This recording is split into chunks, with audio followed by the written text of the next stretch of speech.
Nobody likes to talk about the ugly side of a Super Bowl window. We love the wins, we love the banners, but eventually the bill comes due. Right now, the Detroit Lions are tight against the cap, and one of the biggest numbers on the books belongs to a guy who has been here through all the losing, Taylor Decker. He's a captain. He's the longest tenured Lion. He helped turn this franchise around. But Brad Holmes has a brutal question to answer. Are we willing to eat a massive contract for sentiment, or do we cut a team icon to keep this window open? Today, I'm breaking down the cold-blooded business case versus the emotional reality of cutting Taylor Decker here on Motown Exile.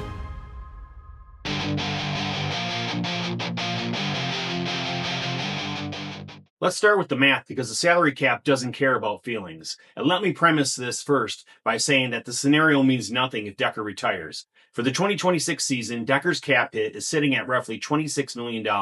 That's a massive number for a tackle on the wrong side of 30.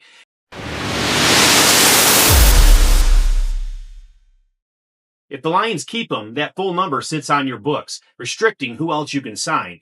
But if they designate him a post-June 1st cut, the picture changes completely. You're still eating some dead money, about $8 million worth, but you free up roughly $18 million in actual cap space. $18 million. That's enough to extend a core piece like Jack Campbell, or sign a starting caliber cornerback, or a depth piece at guard. So, on the spreadsheet, the argument looks simple. Older tackle, big cap number, clear savings. But spreadsheets don't block for Jared Goff.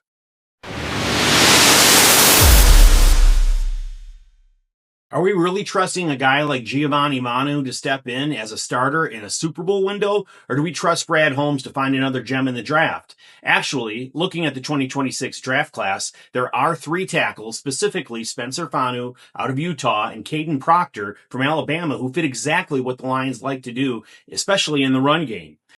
I'm working on a deep dive video for next week, breaking down which of those rookies could actually start day 1 for Detroit. So if you want to see who the next franchise tackle could be, make sure you're subscribed so you don't miss that breakdown.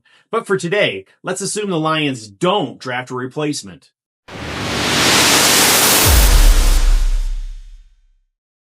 One thing we haven't discussed is a scenario where if Taylor Decker retires, Penei Sewell moves from right tackle all the way over to left tackle, which might sound like a solution on paper. After all, Penei Sewell is a generational talent and looks like he's on his way to a Hall of Fame career.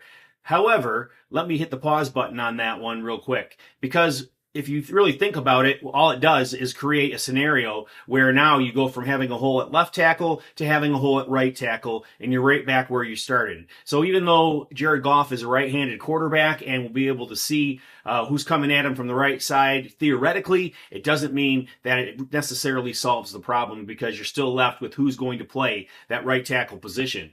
So let's talk salary cap. If this was a Madden franchise move, you would cut Taylor Decker. You take that $18 million savings, draft a rookie, and never look back.